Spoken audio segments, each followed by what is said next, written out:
나는 또 성전에서 7 천사에게 이렇게 외치는 큰 음성을 들었습니다. 가서 하나님의 진노가 담겨있는 7 대접을 땅에 쏟아라. 첫째 천사가 대접을 땅에 쏟았습니다.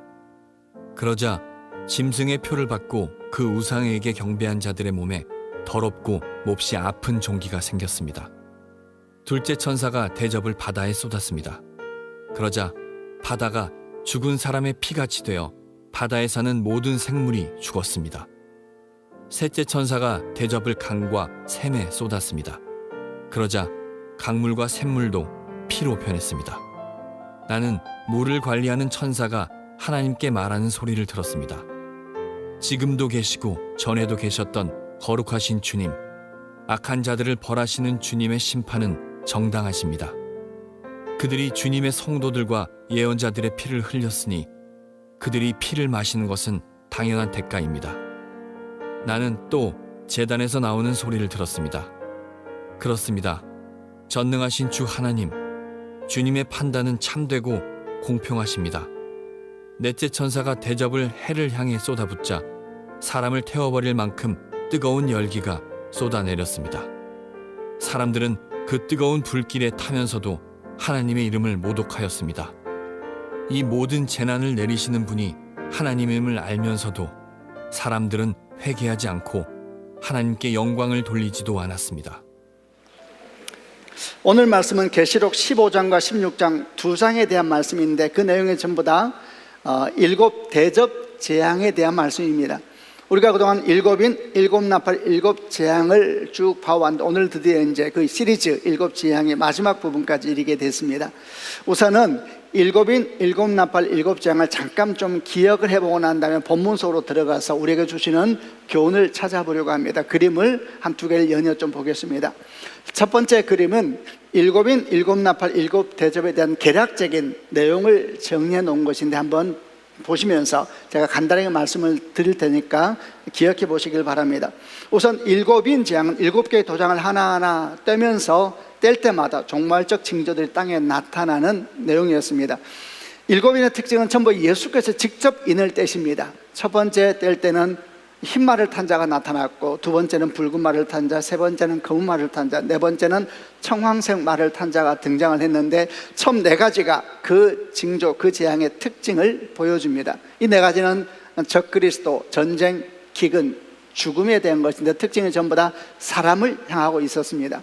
그리고 5번째는 순교자의 기도가 나오고, 6번째는 우주적인 대격변이 일어나는 환상을 보여줬습니다. 7번째 인을 뗐을 때는 어떤 재앙, 징조가 나타나지 않고 그 다음 7 나팔을 가진 7 천사가 등장을 합니다. 이는 7 나팔 재앙이 궁극적으로는 7인 재앙 안에 들어와 있는 것이다 라는 걸 보여주는 것이죠.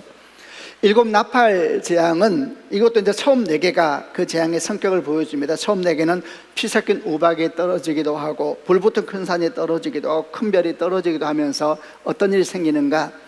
땅과 수목의 3분의 1이 불에 타기도 하고, 바다 3분의 1이 피로 변하기도 하고, 강과 물의 3분의 1이 쓴물이 되기도 하고, 해와 달과 별의 3분의 1이 어두워지는 이런 현상을 보이는데, 이 특징은 전부 대상이 자연을 향한 징조였습니다.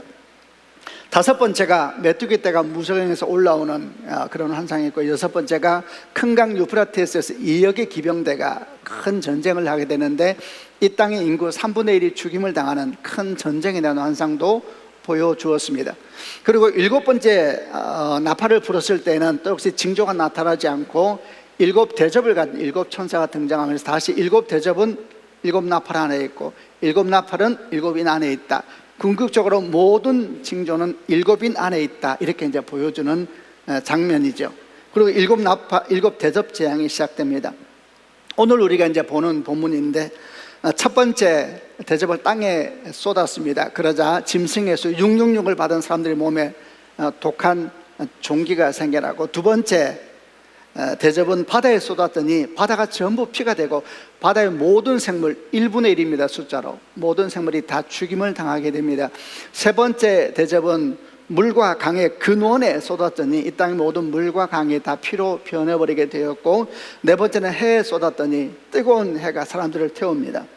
다섯 번째는 짐승의 보호자에 태우고, 여섯 번째는 다시 큰 강 유프라테스가 나오는데 이때 아마겟돈이라고 하는 아주 유명한 최후의 전쟁에 대한 기록이 나옵니다. 아마겟돈은 뭘까? 아마겟돈은 히브리어로 하르 무기또라는 단어입니다. 무기또 언덕이라는 단어인데, 유프라테스 강과 마찬가지로 무기또도 역사적으로 전쟁의 땅이었습니다. 그래서 이 아마겟돈 최후의 전쟁은 보통 어떻게 해석하냐면 마지막에 영적인 대충돌이 있을 것이다. 앞에 일곱 나팔 중에서 여섯 번째 유프라테스 강에서 2억의 기병단은 이 땅에 큰 전쟁이 있을 것이다 라는 환상이었다면, 일곱 대접 재앙 중에 여섯 번째 유프라테스 강의 아마겟돈은 영적인 대충돌이 있을 것이다. 근데 이렇게 보는 겁니다. 그리고 일곱 번째 대접을 붙는데 이번에는 그 다음이 더 이상 없으니까 일곱 번째도 징조가 나타나게 되는데, 이때 어디에 붙느냐?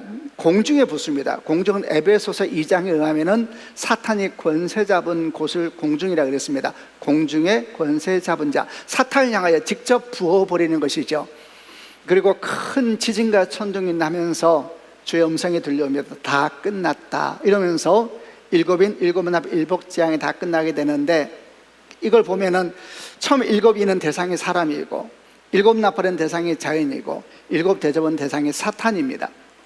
이렇게 계속 진행되고, 숫자를 보게 되면은 일곱인에서는 4분의 1이라는 숫자가 나오고, 일곱 나팔은 3분의 1이 참 많이 나오고, 그리고 일곱 대접은 1분의 1이 나와서 점점 더 심화돼 가고 있는 모습을 보여주고, 일곱인, 일곱 나팔, 일곱 대접이 쭉 연결되지만 사실은 모두 다 일곱인 안에 있는 이런 흐름으로 환상이 쭉 흘러져 나가고 있습니다. 두 번째 그림을 보겠습니다. 두 번째 그림은 일곱인, 일곱 나팔, 일곱 대접이 얼마나 지속되는가에 대한 그림인데, 시작되면 끝까지 갑니다. 예를 들면 첫 번째 인, 적그리스도, 전쟁, 기근, 죽음 같은 것은 예수께서 오시는 그때부터 시작되었습니다. 언제까지? 재림하실 때까지. 이게 끝나면 그 다음이 오고 그 다음 끝나는 것이 아니라 시작되면 끝까지 갑니다. 그러다가 중간에 겹쳐지는 겁니다. 그럼 갑자기 뭐가 겹쳐지냐? 일곱 나팔 재앙이 겹쳐집니다. 일곱 나팔 재앙 특징이 대상이 자연이라 그랬죠. 우리는 뭔지 정확하게 모릅니다. 그런데 만약 이것이 우리가 최근에 많이 염려하고 있는 기후 문제와 연관되어 있는 것이라면 아마도 일곱 나팔 재앙은 산업혁명 이후 시작됐다 말할 수 있겠죠. 한 250년 정도 된 겁니다. 그럼 마지막 일곱 대접 재앙은 어떤가? 오늘 이제 보면서 나누겠습니다만은, 일곱 대접 재앙은 한순간 일어납니다. 예를 들면 두 번째 대접을 바다에 부을 때 바다가 다 피가 되고 생물이 다 죽거든요. 바다 생물이 다 죽으면 사람이 살 수가 있습니까? 세 번째 대접을 물과 강의 근원에 부었다 그랬습니다. 그래서 이 땅의 모든 물과 강이 피가 돼버렸다. 마실 물이 없어지게 되고, 바다가 다 사람이 생물이 살 수 없는 바다가 되면 온 땅은 더 이상 사람이 살 수 없는 땅이 되는 것이죠. 그래서 일곱 대접은 한순간에, 하나하나가 아니라 한순간에 이루어진다, 이렇게 볼 수가 있어서 이렇게 화살표로 한번 정리를 해봤습니다. 이런 걸 기억하면서 우선 첫 번째 기억할 것은 일곱인이 모든 것을 덮고 있다. 그리고 일곱인을 떼시는 분은 전부 예수십니다. 그리고 일곱 나팔과 일곱 대접은 천사들이 뗍니다. 그런데 모든 것은 주님이 떼시는 종말론적인 징조가 안에 포함되어 있습니다. 한 번 시작되면 끝까지 간다. 그리고 점점 심화된다. 그리고 우리가 나누었던 것처럼 이런 종말의 징조는 사람들의 욕망과 욕심과 함께 심화돼 가고, 동시에 성도들이 기도와 예배와 함께 간다. 이런 내용들을 그동안 저희가 보았었습니다. 이런 내용을 할 때 너무 머리 번잡하지 마세요. 오, 그렇구나 하고 지나가시면 됩니다. 자, 이런 흐름 속에서 이제 오늘 우리가 일곱 대접 징조가 주는 교훈을 함께 찾아보려고 합니다. 첫 번째는 15장 5절부터 7절까지 말씀을 쉬운 성경으로 같이 한번 읽어보겠습니다. 제가 먼저 5절 읽겠습니다. 이 광경 후에 나는 하늘의 성전인 언약의 장막이 열리는 것을 보았습니다. 6절, 그 안에서 7가지 재난을 내릴 7 천사가 나왔습니다. 그들은 깨끗하고 빛나는 모시 옷을 입고 가슴에는 금띠를 두르고 있었습니다. 계속 읽습니다. 그때 네 생물 중 하나가 7 천사에게 금 대접을 하나씩 주었습니다. 그 대접에는 영원히 살아계신 하나님의 진노가 가득 담겨 있었습니다. 이 말씀은 7 대접 재앙을 일으키는 이 천사들이 어디서부터 시작되었는지를 보여주는 말씀입니다. 이들은 어디에서 나왔습니까? 하늘 성전에서 나왔습니다. 이들의 모습은 맑고 빛난 세마포 옷을 입고 있었고 그들은 다 금띠를 가슴에 두르고 있었다. 하나님의 영광으로 그들이 가득 차 있는 모습을 설명하고 있는 것이죠. 그리고 그들이 하나님의 진노가 담긴 금 대접을 하나씩 받게 되고 이들이 성전에서 들리는 음성을 따라서 그 대접을 땅에 하나씩 붓게 되면서 그럴 때마다 7 대접 징조, 재앙이 땅에 나타나게 됩니다. 이 모든 걸 뭘 의미하느냐?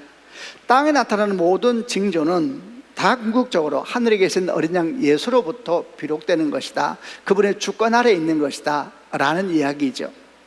사실 이 이야기는 그동안 우리가 보았던 7인 7나팔에서 계속 반복되어 왔던 중요한 주제였습니다. 그런데 그 주제가 다시 7 대접장에서 또 나오고 있습니다. 왜 또 나올까요? 중요하니까 그런 겁니다. 매우 중요하기 때문에 그런 겁니다. 이 사실을 분명히 기억하고 있으면은 이 땅에 일어난 종말적 징조가 무엇이든 간에 그 종말의 징조에 눌리지 않고 우리는 오히려 그 징조를 통해서 하나님을 바라볼 수 있고 또 믿음으로 굳게 서서 걸어갈 수 있는 용기와 믿음을 얻게 될 겁니다. 우리가 그동안 나누었던 걸 기억해 보면은 예수님께서 모든 종말 징조의 주권자이시다 라는 말이 의미하는 바가 마치 예수께서 이 땅에 적그리스도를 보내셨다든지 예수께서 이 땅에 전쟁을 일으키고 기근을 일으키셨다든지 또는 예수께서 유프라테스 강으로 상징되는 큰 전쟁을 일으키셔서 이 땅에 3분의 1을 죽이셨다든지 또는 예수께서 하늘에 피 섞인 우박을 땅에 떨어뜨려서 땅과 수목의 3분의 1을 불태우셨다든지 라는 걸 의미한다는 내용은 아니었습니다. 여러분, 예수께서 적그리스도를 보내십니까? 예수께서 전쟁을 일으키시고 예수께서 기근을 일으키십니까? 그렇지 않습니다. 7인 7나팔 7 대접으로 인해서 나타나는 종말적 징조 대부분은 사람의 욕심 때문에 이 땅에서 일어나게 되는 것이고 그리고 그 배후에는 그런 욕망과 욕심을 부추기는 악한 사탄이 있는 겁니다.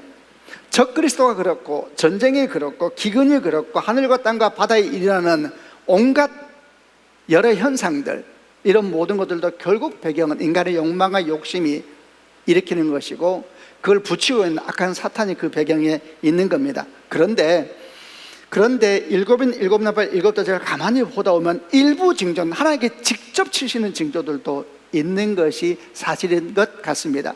예를 들어서 6번째 인을 뗐을 때 우주적인 대격변이 일어나게 되거든요. 이건 하나님이 하신 것이죠. 또는 7 대접 징조, 오늘 징조에서 보았던 것처럼 5번째 인을 뗄 때에 짐승의 보좌에 주님께서 그 대접을 부으시기도 하고 또는 7번째에 공중, 사탄의 콘셉트는 공중에 대접을 부어버리기도 하면서 나타나는 종말적인 징조들은 이거 사탄을 직접 치신 것이죠. 이건 하나님이 하신 겁니다. 그러니 결국은 모든 징조, 7인 7나팔 7 대접을 볼 때 대부분의 징조는 삶의 욕망 때문에 생기지만 그 사이사이에 하나님이 직접 일하시는 징조도 있는 것이 사실인 듯 보입니다. 그런데 여기서 중요한 건 이겁니다. 종말적 징조들이 직접적 이유가 무엇이든 간에 그 궁극적인 주권자는 어린 양 예수 그리스도이시다. 종말적 징조는 근본적으로 사람의 욕망과 욕심이시지만은 그런데 그 자리에 예수께서 개입하시며 오시는 것이다. 그게 성경이 말하는 종말에 대한 말씀이다 라는 겁니다. 여러분, 하나님의 종말 사건, 심판 사건은 세상 사람들이 아무런 문제 없이 잘 살고 있는데 갑자기 하나님께서 시간 됐다 이러시면서 불과 유황을 던지는 사건이 아닙니다. 온갖 욕망과 욕심으로 이미 멸망의 길에 들어선 이 세상에 생명의 길을 열기 위해서 개입하신 하나님의 역사, 여러분, 그게 하나님의 종말이며 심판인 겁니다. 7인이나 7나팔이나 7 대접의 종말적 징조를 한번 보십시오. 이미 그 중에 적지 않은 부분이, 아주 많은 부분이 지금 우리가 살고 있는 이 세대에서 일어나고 있습니다. 누가 일으켰습니까? 하나님께서 일으키셨습니까? 아닙니다. 사람들의 욕망과 욕심이 여기까지 달려오게 한 겁니다. 근데 그곳에 예수께서 오신 것입니다. 이 사실을 아는 것이 대단히 중요합니다. 왜 그렇습니까? 반복합니다만은 이 땅에서 일어나는 종말적 징조가 무엇이든 간에 그 어떤 것이든 간에 그곳에서 하나님이 개입하신다 라는 사실은 비록 사람들의 욕망과 욕심을 의하면 일어난 사건이라 할지라도 우리는 그 안에서 일하시는 하나님을 볼 수 있다라는 걸 의미하기 때문에 그런 겁니다. 그럴 수만 있다면 우리는 그런 징조들에 눌리지 않고 오히려 하나님과 함께 그 한가운데서 소망의 길을 걸어갈 수가 있을 겁니다. 그럼 믿지 않는다면 어떻게 되겠습니까? 여러분, 믿지 않는다면 누가 이런 징조를 이길 수 있겠습니까? 이 징조들이 가져오는 두려움과 염려로부터 자유할 사람이 누가 있겠습니까? 아무도 없을 것입니다. 지금 우리 삶에 일어나고 있는 여러 징조를 한번 보십시오. 지금 우리가 겪고 있는 폭염과 폭우를 보면서 여러분은 어떤 생각이 드셨습니까? 내년은 어떨까요? 5년 후는 어떨까요? 10년 후는 어떨까요, 여러분? 사랑하는 우리 아이들이 여러분 나이, 우리 나이가 됐을 때 이 땅은 어떻게 되어 있을까요? 살 수는 있을까요? 만약에 이런 모든 상황 속에서 우리가 하나님을 볼 수 없다면, 하나님을 볼 능력이 없다면 우리가 어떻게 이 징조를 이기고 우뚝 설 수가 있겠습니까? 세계에서 가장 많은 인구를 가진 나라가 인도라고 합니다. 14억 6천만 명입니다. 그런데 지난 5월 말에 인도 수도 뉴델리의 온도가 52.3도여서 수많은 사람이 열사병으로 죽었습니다. 52.3도, 사람이 살 수가 있는 기후일까요? 기후 전문가들은 말하기를 2050년이 되면 인도나 파키스탄 지역의 대부분은 사람이 살 수 없는 땅이 될 것이다, 이렇게 말을 했습니다. 인도, 파키스탄, 그리고 옆에 붙어있는 방글라데시 합치면 19억입니다. 세계 인구 82억의 23%나 되지요. 여러분, 그들이 그 땅에서 대부분 살 수 없다면 그들은 어떻게 할까요? 다른 땅을 향해서 인구 대이동이 일어날까요? 그럼 다른 땅은 괜찮을까요? 괜찮을 수가 없지요. 모두가 겪고 있는 위기지요. 히말라야에서 물이 마른다고 합니다. 인도가 점점 더 뜨거워진다고 하는데 그 한가운데서 중국은 다시 거대한 댐을 짓고 있죠. 그들도 뭔가 생각이 있는 것 같아요. 위기가 오고 있다라고 생각하는지도 모르죠. 저희가 오늘 8월 첫 주인데 지난 7월 달 일본은 여러 가지가 번잡한 일들이 많았던 것 같습니다. 그 중에 이제 하나가 난카이 해곡이라는 곳에서 대지진이 일어나게 될 것이라는 예언 때문에 아주 시끄러웠던 것을 아마 여러분도 아실 겁니다. 2011년 동일본에 대지진이 일어났었습니다. 우리가 잘 알고 있죠. 근데 그걸 정확하게 예측했던 다츠키료라는 사람이 미래 예언을 하는 만화를 그렸는데 그 중에 그 내용 중에 2025년 7월 달 막 지나갔죠. 7월에 난카이 해곡에 대지진이 있을 것이다, 이렇게 예언을 했는데 이 예언이 과학적인 근거와 만나게 되면서 큰 두려움을 일본에 주었습니다. 7월이 지나갔습니다. 괜찮은 걸까요? 괜찮지가 않지요. 역사적으로 난카이 해곡은 100년 내지 150년마다 대지진이 발생했었고 그럴 때마다 막대한 인명피해와 경제적 손실을 일본에 가져왔었다고 합니다. 일본 정부는 공식적으로 발표하기를 향후 30년 내에 이곳에서 대지진, 진도 8이나 9 정도의 대지진이 발생할 확률이 80%이고 지금 그 대지진이 생겼다 해도 이상한 일은 아니다, 이렇게 발표를 했습니다. 또 그들은 말하기를 이 대지진이 일어나게 되면 최대 사망자가 29만 8천 명, 그 경제적 손실이 292조 엔, 일본입니다. 292조 엔은 우리나라 돈으로 2,600조가 넘는데 4년 예산 전체를 합친 금액이죠. 돈 문제가 아닌 것을 알 겁니다. 자, 이런 얘기를 들으면 여러분 어떤 마음이 듭니까? 우리는 이런 징조가 구체적으로 무엇을 의미하는지 잘 모르고 또 함부로 말해도 안 되겠죠. 그럼에도 불구하고 그것이 무엇을 의미하든 간에 그 위기와 징조들이 어린 양 예수의 주권 아래에 있다라는 것을 우리가 믿고 바라본다면 분명히 모든 것은 다르게 보일 겁니다. 우리는 항상 기억해야 됩니다. 예수님은 종말의 징조의 주권자이실 뿐만 아니라 우리 삶의 주권자이시고 이 땅 역사의 주권자이십니다. 그러므로 항상 그분을 통해서 세상을 보는 영적인 안목을 훈련하고 그분을 통해서 자기 인생을 바라보는 영적인 분별력을 기르지 못한다면 우리는 결코 우리가 찬양하는 것처럼 선한 능력으로 세상 가운데 설 수 없을 겁니다. 두 번째, 7 대적 징조가 주는 두 번째 교훈은 하나님의 심판은 참으로 공정하며 공평하며 참됨에 흠이 없다라는 사실인데 이 또한 지금까지 계속 보았던 내용이었습니다. 그런데 다시 7 대접 징조에서 또 나옵니다. 왜요? 중요하니까요. 계시록 15장 3절과 4절 말씀과 이어서 16장 4절과 7절에 어떤 말씀이 나오는지를 쉬운 성경으로 한번 읽어보겠습니다. 먼저 15장 3절 제가 읽겠습니다. 하나님의 종 모세와 어린 양의 노래를 부르고 있었습니다. 크고 놀라운 일을 행하신 주님, 주 여호와 만군의 하나님, 주님께서 하시는 모든 일은 올바르고 참되십니다. 모든 나라의 왕이신 주님. 4절, 만민이 주님을 경배합니다. 주님을 찬양합니다. 오직 주님만이 거룩하신 분이십니다. 모든 백성은 주님 앞에 나와 경배합니다. 이는 주님은 의로우시고 공평하시며 아무 흠도 없으신 신실한 하나님이시기 때문입니다. 주님께서 하시는 모든 일, 그것은 종말과 심판을 포함하는 것입니다. 그 일은 올바르고 참되며 공평하고 흠이 없다, 이렇게 노래하고 있습니다. 16장 4절부터 7절을 또 읽어보겠습니다. 제가 4절 읽겠습니다. 셋째 천사가 대접을 강과 샘에 쏟았습니다. 그러자 강물과 샘물도 피로 변했습니다. 5절, 나는 물을 관리하는 천사가 하나님께 말하는 소리를 들었습니다. 지금도 계시고 전에도 계셨던 거룩하신 주님, 악한 자들을 벌하시는 주님의 심판은 정당하십니다. 그들이 주님의 성도들과 예언자들의 피를 흘렸으니 그들이 피를 마시는 것은 당연한 대가입니다. 나는 또 제단에서 나오는 소리를 들었습니다. 그렇습니다. 전능하신 주 하나님, 주님의 판단은 참되고 공평하십니다.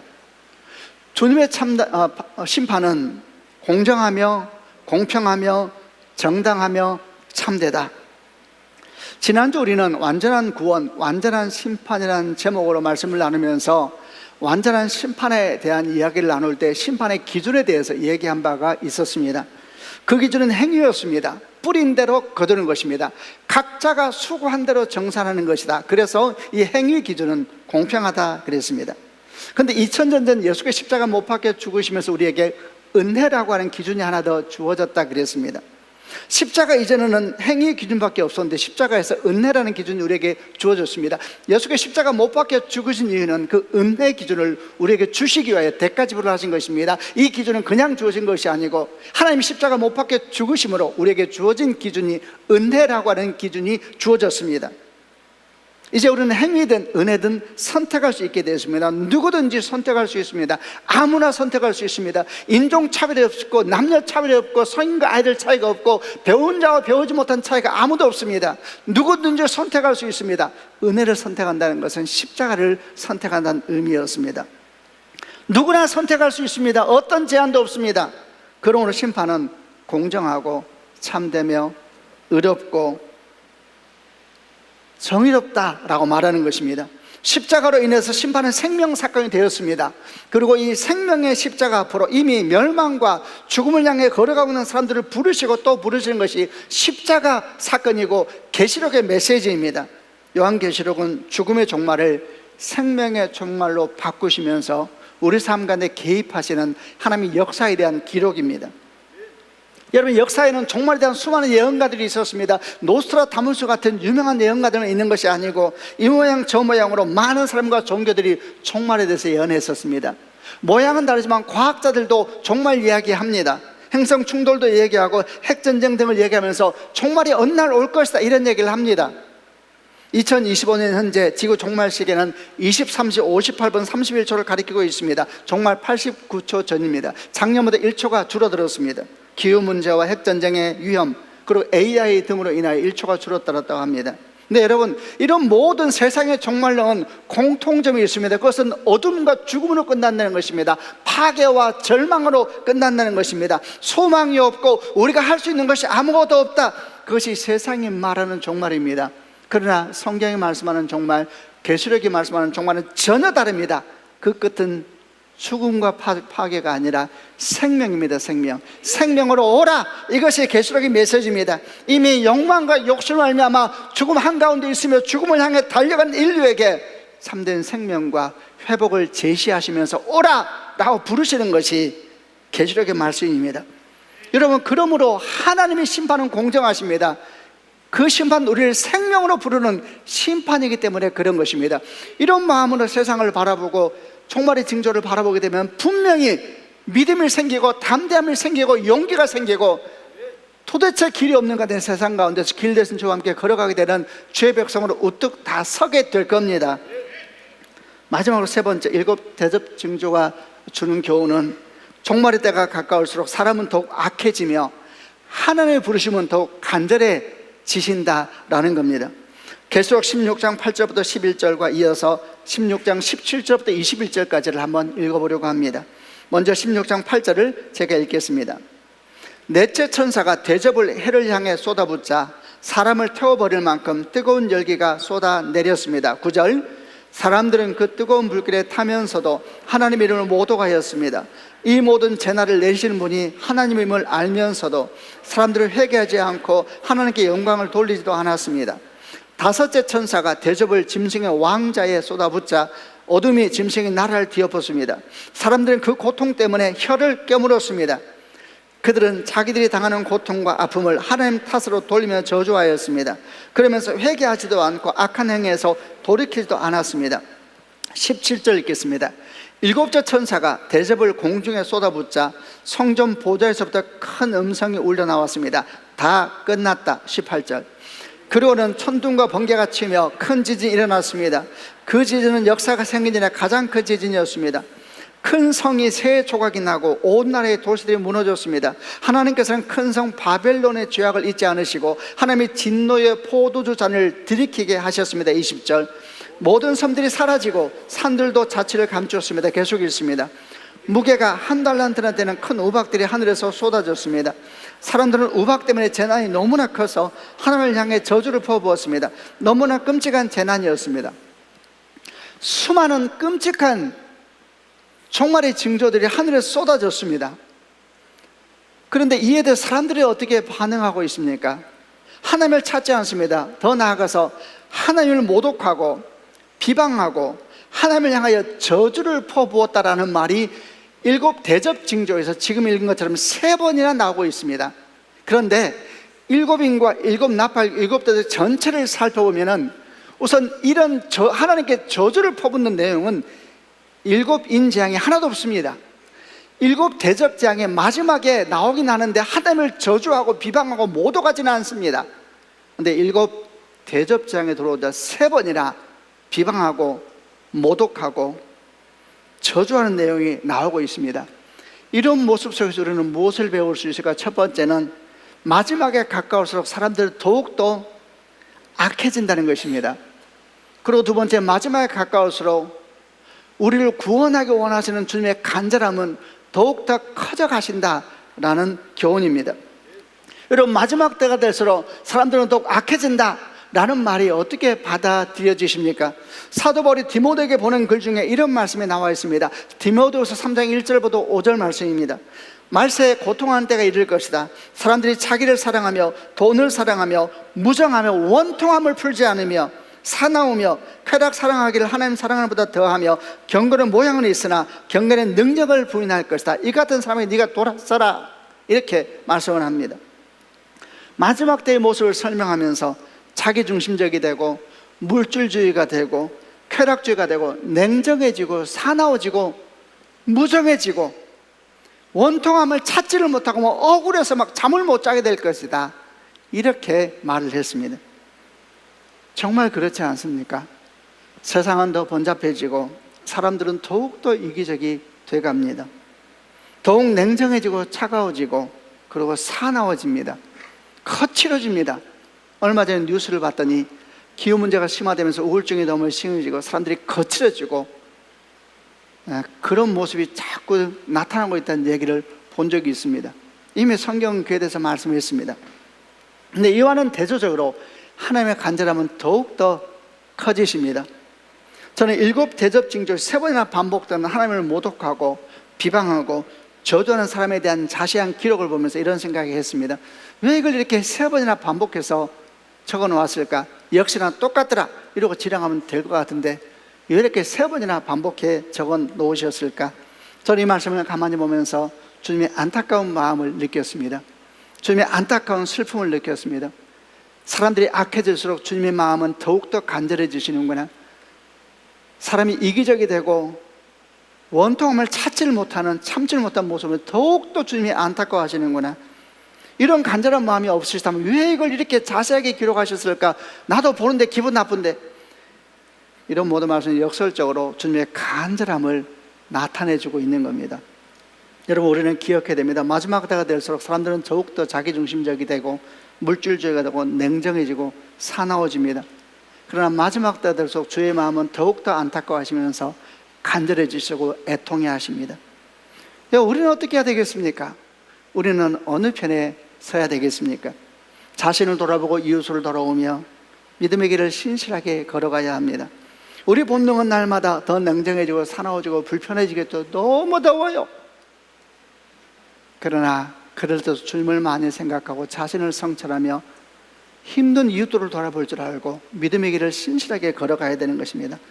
그리고 온 땅을 향하여 안타까워하시는 주의 마음에 우리 마음을 합해야 됩니다. 여러분, 그것이 부르심이고 그것이 사명이 아니라면 무엇이겠습니까? 말씀을 마무리하겠습니다. 일곱인과 일곱 나팔 일곱 대접까지 수고 많으셨습니다. 여러분, 무엇을 배우셨습니까? 오늘 세 가지를 기억했습니다. 이 모든 재앙의 궁극적인 주권자는 예수이시다. 그러므로 우리는 다 할 수 없습니다. 다 알 수 없습니다. 모른다 할지라도 한 가지 사실은 압니다. 주님께서 이 모든 일에 함께 하시니 나는 그분을 보고야 말리라. 그래서 기도합니다. 침묵하고 외치며 주님을 부릅니다. 그리고 그 한가운데서 예수를 봅니다. 그럴 때 우리는 선한 동력으로 굳게 서게 되는 겁니다. 하나님의 심판은 공정하며 공평하며 의로우시고 선하십니다. 그것은 멸망이 아니라 생명과 구원의 메시지를 우리에게 끝없이 외치시는 하나님의 사랑이기 때문에 그렇습니다. 마지막 때가 될수록 사람들은 악해지고 주님은 더 간절해지십니다. 어느 편에 서야 되겠습니까? 영적 전쟁은 결국 두 깃발 사이의 전쟁이라고 그랬습니다. 어느 깃발 아래 모이겠습니까? 사탄의 깃발입니까? 예수 그리스도의 깃발이십니까? 주의 깃발 아래 모이십시오. 더욱더 겸손해지고 가난한 마음으로 자신을 돌아보고 이웃을 돌아보셔야 됩니다. 그것이 사는 길입니다. 그리고 믿음의 길을 신실하게 걸어가십시오. 도망하지 마십시오. 회피하지도 마십시오. 생명은 오직 주 앞에 있습니다. 이 주의 생명이 오늘도 여러분 삶 가운데 넘치기를 주님의 이름으로 축원합니다.